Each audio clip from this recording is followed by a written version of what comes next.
Muchísimas gracias, señor Monter, por esta entrevista que estamos realizando en el marco del 75 aniversario del Partido Acción Nacional. Gracias por este testimonio que nos va a brindar el día de hoy. Al contrario, para mí siempre es un gusto y un honor poder apoyar a mi partido, en el cual pues he trabajado por tantos años, y precisamente en esta ocasión pues me toca presidir la comisión del 75 aniversario, así que pues es un doble honor. Muchísimas gracias. ¿Desde cuándo milita en el PAN? Pues la verdad que así una entrada oficial ha de haber sido alrededor del año 85, con motivo de la campaña del licenciado Fernando Canales a la gobernatura, su primer intento. Pero en realidad yo empecé a participar en forma indirecta con el partido años antes, ya que cuando yo vivía en la Ciudad de México tuve la oportunidad de conocer a José Ángel Conchello, por razones de mi trabajo y de la actividad que él realizaba. Él tenía una asociación nacional de publicistas, y yo estaba en aquel entonces en la Confederación de Cámaras Nacionales de Comercio como director general, y eso pues de alguna forma me vinculó en la actividad con él, y ahí me interesó mucho la actividad política. Por otro lado, pues tuve la suerte de vivir directamente eventos políticos que realmente cambiaron la vida y la faz de nuestra nación. Me tocó en el 75-76, cuando el entonces presidente Echeverría promueve la nueva ley de asentamientos humanos, que iba prácticamente en contra de la propiedad privada. Y se realizó un movimiento empresarial y ciudadano en contra de esta iniciativa, porque definitivamente nos llevaría a un Estado socialista y totalitario. Como anécdota, pues nomás te platico que yo fui parte de la organización de los encapuchados de Chipinque. José Luis Cuandró era el coordinador general de este movimiento y yo era el coordinador ejecutivo. Entonces anduvimos por todo el país promoviendo el no o en contra de esta iniciativa de ley. Y fue precisamente cuando conocí a Manuel Cloutier del Rincón allá en Culiacán, pues porque él era parte de estos movimientos y porque él estaba defendiendo las tierras de los agricultores privados. Años después resulta que yo me voy a vivir como director general de Concanaco, y posteriormente Manuel Cloutier se convierte en presidente de la Confederación Patronal de la República Mexicana. Entonces a nosotros nos toca el segundo evento que también realmente transformó la vida del país, cuando el presidente López Portillo en forma arbitraria nacionaliza la banca. Nosotros como representantes de los empresarios estábamos en el Palacio Legislativo de San Lázaro, y anuncia López Portillo ahí este decreto que fue totalmente anticonstitucional, y nos salimos. Y me recuerdo claramente que el primero que se levantó indignadamente fue Manuel Cloutier. Después lo hizo Andrés Marcelo Sada, José Luis Cuandró y otras gentes más, incluyéndome a mí. Nos salimos y decidimos protestar en contra de este acto arbitrario. No era cuestión de defender a los banqueros se iban y se defendieron por sí mismos. Estábamos señalando que había sido una decisión arbitraria, que había sido una decisión presidencialista en contra de la Constitución. Se había violado la Constitución. No logramos mayor resultados, caso contrario al que sí logramos en el 76, cuando impedimos que se aprobara la Ley General de Asentamientos Humanos. Pero en este movimiento del 82 fue cuando muchos empresarios, incluyendo un servidor, decidimos participar activamente en la vida política de México. Resulta que pues estábamos muy molestos con la actitud centralista y totalitaria del gobierno, y yo le pedí a mi secretaria yo estaba entonces, repito, allá en México, en la Concanaco, que me consiguiera todos los reglamentos, principios y valores de los partidos políticos de aquel entonces. Pues estaba el PRI, estaba el PAN, estaba el Partido Comunista, el Partido Socialista, el PARM, y ya no recuerdo qué otros más. Y al estarlos leyendo, pues evidentemente mi formación desde la secundaria, preparatoria y universidad, pues se identificó directamente con el Partido Acción Nacional. Y además la amistad que yo ya tenía con José Ángel Conchello y otros panistas destacados, como el mismo ingeniero Pablo Emilio Madero, también estaba Abel Vicencio, tuve la oportunidad de conocerlo, y muchas gentes más. Entonces fue cuando decidí enrolarme en el PAN. Y inmediatamente a los pocos años, el licenciado Canales decide lanzarse de candidato a gobernador aquí en Nuevo León por el PAN, pues también eso me motivó a entrar a las filas del partido. Y yo recuerdo que después de la campaña de Canales, José Luis Cuandó decide lanzarse como candidato a la alcaldía de Monterrey. Y me pide José Luis que le coordine la campaña. Y por supuesto que yo lo acepté con mucho gusto, compitiendo con el licenciado Sócrates Rizo. Por supuesto, en aquel entonces participar en campañas políticas pues era un reto enorme y bajo condiciones totalmente inequitativas. Yo me atrevería a decir hasta teníamos que enfrentar situaciones ilegales, ¿verdad? Y no solamente eso, en esa campaña la gente de la CTM y de la CROC, me acuerdo que nos correteaban en las camionetas y nos apedreaban y total, tuvimos unas experiencias poco agradables que afortunadamente en la actualidad ya no se viven, ¿verdad? Posteriormente fui presidente del Comité Municipal de Monterrey en el 88, que es precisamente cuando también Maquillo Cloutier se lanza como candidato a la presidencia de la República. A mí me tocó la oportunidad de ser su representante en la comisión electoral del PAN, de la Asamblea Nacional del PAN, allá en México. Yo era el que estaba ahí en medio, estaba compitiendo contra Jesús González Esmal, que era prácticamente el candidato favorito del partido, y sin embargo le ganamos. Y esto provocó muchos problemas internos en el PAN, porque Maquillo pues era prácticamente un neopanista, como nos llamaban en aquel entonces, ¿verdad? Éramos neopanistas, ¿no? Así son los ciclos, así pasa ahora también, hay neopanistas y hay viejas cúpulas y todo el rollo. En fin, ya después cuando inicia la campaña, a mí el coordinador general de la campaña fue el licenciado José Luis Salas Cacho, y él y Maquillo me nombran coordinador regional de la campaña para los estados de Nuevo León, Coahuila y Tamaulipas. Y pues fue una experiencia increíble, ¿no? Muy interesante, muy intensa, por la personalidad de Manuel y por la cantidad de competencia desleal que había por parte del PRI gobierno. No teníamos acceso a los medios de comunicación, hacíamos conferencias de prensa, iban los reporteros y no salía nada en los periódicos, nos bloqueaban en las estaciones de televisión y de radio.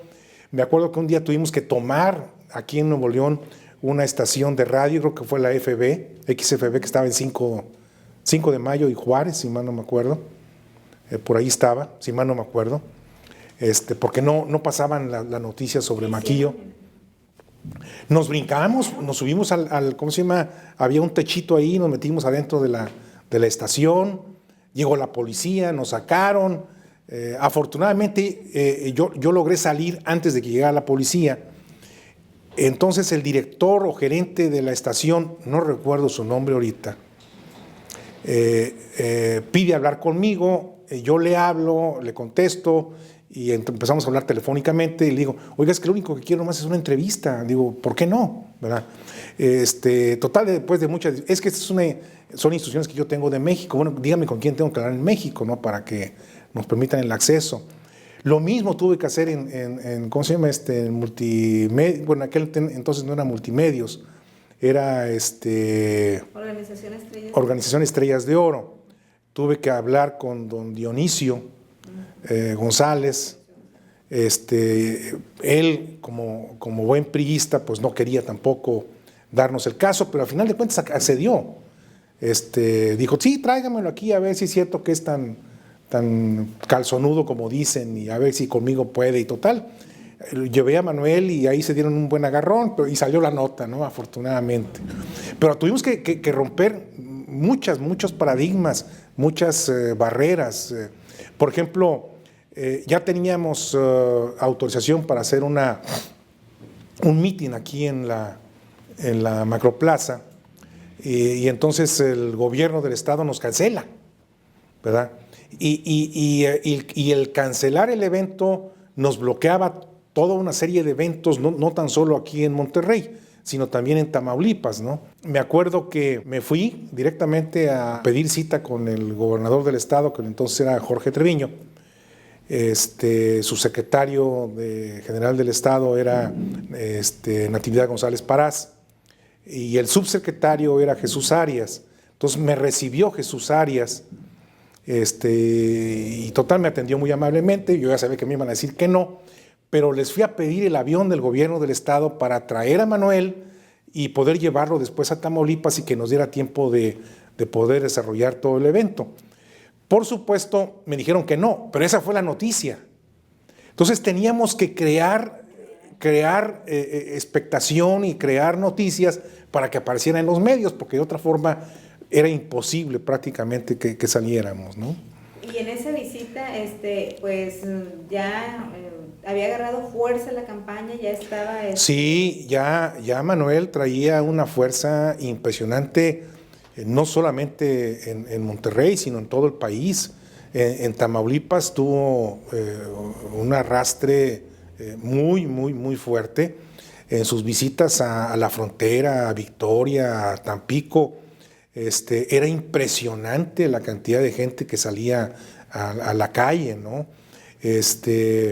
Yo recuerdo claramente su cierre de campaña de Manuel aquí en Monterrey, pues fue espectacular, ¿no? Fue tan grande como el cierre de campaña de Fernando Canales Clarión, que era en aquel entonces un representativo de la política de oposición.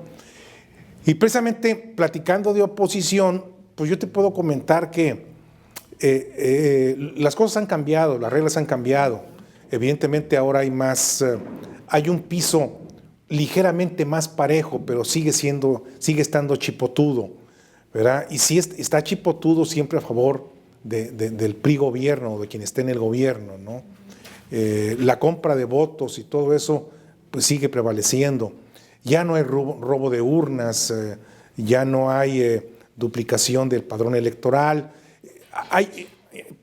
tenemos acceso a los medios de comunicación, en fin, hay una serie de avances, ¿no? Pero creo que aún estamos muy lejos de decir que tenemos elecciones equilibradas. Y lo dice con conocimiento de causa, fue presidente del Comité Municipal, presidente del estatal, cuando todavía había esa fuerza del priismo, pues para avasallar, para presionar, para nulificar a la oposición, ¿no? Precisamente cuando yo fui presidente del estatal, del 93 al 96, fueron casi 3 años, a mí me tocó la suerte de coordinar a través del PAN estatal la campaña del 94, y fue cuando Diego Fernández Ceballos era candidato a la presidencia de la República, y aquí estábamos nosotros contendiendo por las alcaldías, por diputaciones locales, federales, y por supuesto senadores. En aquella ocasión, debo decirte con mucho honor y mucha satisfacción, que fue prácticamente cuando rompimos la barrera de los triunfos del PRI. Fue la primera vez que ganamos Monterrey, después de una batalla de litigios muy larga, de plantones ahí debajo del Palacio Municipal, encabezados por Jesús Hinojosa, que en forma muy valiente hizo la campaña, después fue un digno presidente municipal, y de los presidentes municipales que ganaron Guadalupe, ganamos por supuesto San Pedro, Santa Catarina, en Linares también ganamos, ahorita no recuerdo los números exactos, pero fue la primera vez que ganamos alrededor de 19 o 20 municipios rurales, donde para el PAN era prácticamente imposible lograr ese tipo de cosas. Y una de las razones por la que logramos esos triunfos fue porque desde que entré yo al PAN decidí, ahí hay una frase por ahí que yo utilicé, vamos a pintar de azul Nuevo León, ¿verdad? Y pintar de azul Nuevo León significaba que teníamos que tener presencia en los 51 municipios del estado. Y me dediqué a constituir todos los municipios que faltaban en el área rural. Y eso pues, nos dio el acceso al triunfo, ¿no? Posteriormente a esto, siendo gobernador Zócate Rizo, que fue una casualidad porque cuando él fue alcalde me tocó ser presidente del Comité de Monterrey y cuando él es gobernador me toca ser presidente del estatal. Y ya se estaban iniciando las pláticas en el gobierno federal, encabezadas por Ernesto Zedillo Ponce de León como presidente de la República, de una mesa de diálogo nacional para la reforma electoral. Y yo convencí al gobernador Rizo de que hiciéramos algo similar aquí en Nuevo León y lleváramos a cabo una reforma electoral estatal. Y Zócate Rizo, con gran visión y queriendo también él demostrar su ángulo democrático, accedió. Y nos pusimos a trabajar por muchísimos meses con la participación de un equipo integrado por gente del PRI, del PAN, del PT, del PRD y no recuerdo de qué otros partidos, coordinados precisamente por el licenciado Jesús Arias, que en aquel entonces también era subsecretario.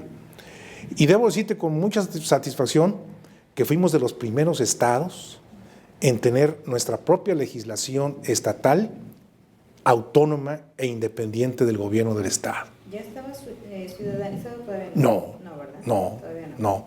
Te estoy hablando que esto fue en el 95 y se concluyó a principios de 96, ¿verdad? Ya existía el IFE.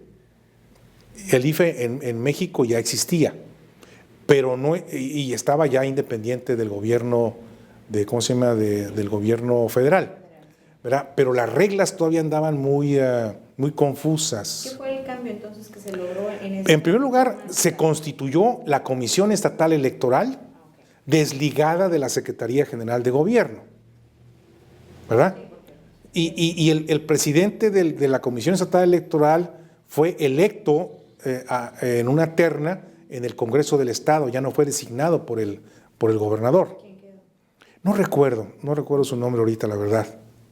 Pero ya de alguna manera le quitaron un poquito el control. Un poquito, un muchito. Pues sí. Pues la prueba está que en las elecciones del 97, el licenciado Canales participa como candidato a gobernador y las gana, ¿verdad? Y se vuelve a ganar muchísimas alcaldías y diputaciones y todo ese importante tema que ocurrió en el 97, que si no hubiéramos tenido ese cambio de reglas, pues difícilmente podríamos haber logrado más triunfos, ¿no? Entonces, ahí donde yo menciono que no podemos negar que ha habido avances y que lo que estamos ahorita viviendo como democracia no es producto del esfuerzo de unos cuantos años o de unas cuantas gentes, es el esfuerzo y el trabajo de cientos de personas que han dedicado su vida y su esfuerzo y su talento a hacer de nuestro país y de nuestro estado estados democráticos donde participamos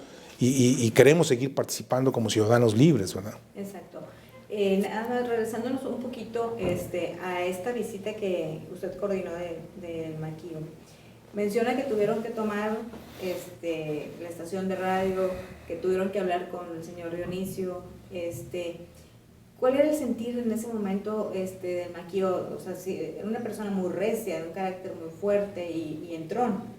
Decía, vamos, o le planteaba usted oye, podemos hacer esto, y decía, ok, va. La verdad que con Maquío era muy fácil trabajar, porque era un hombre muy sencillo, era gente del campo, con reglas muy claras de la vida.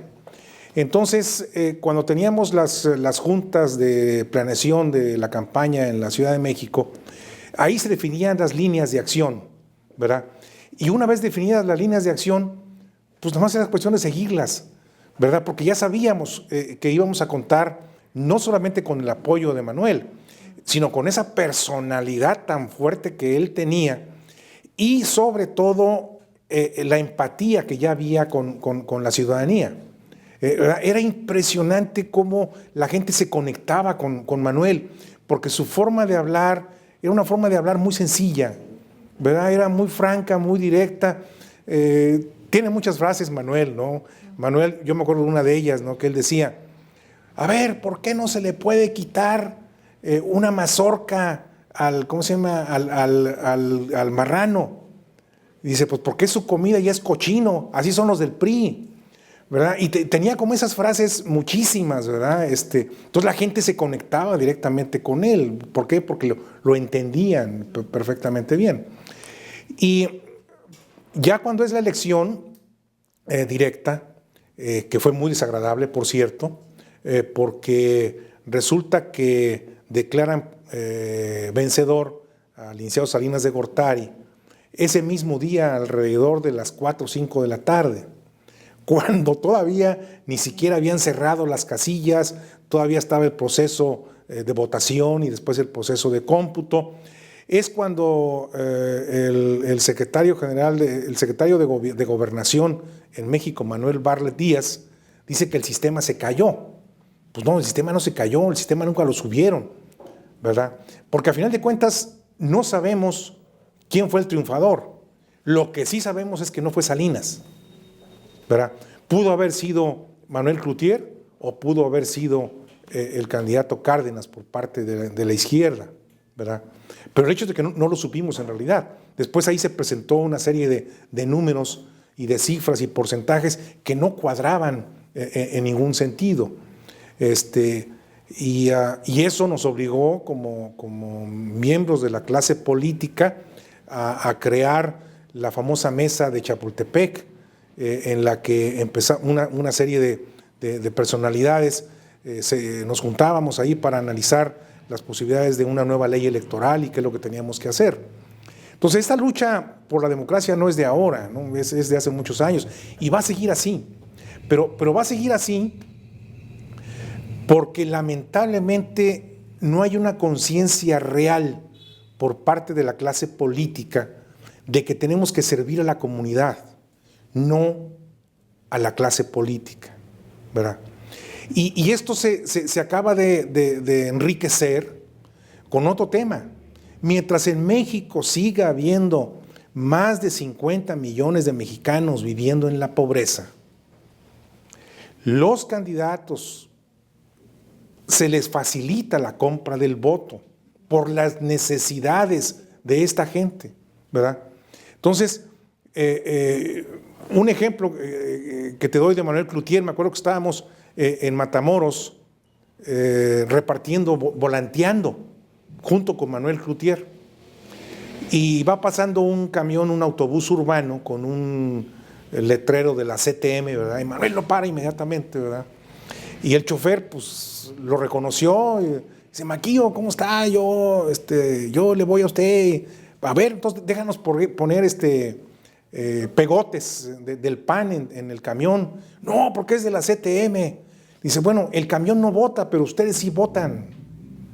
Voten por el PAN, voten libremente, ¿no? Entonces también se fue acabando con ese tipo de manipulaciones corporativas, pero la compra del voto se sigue dando, lamentablemente.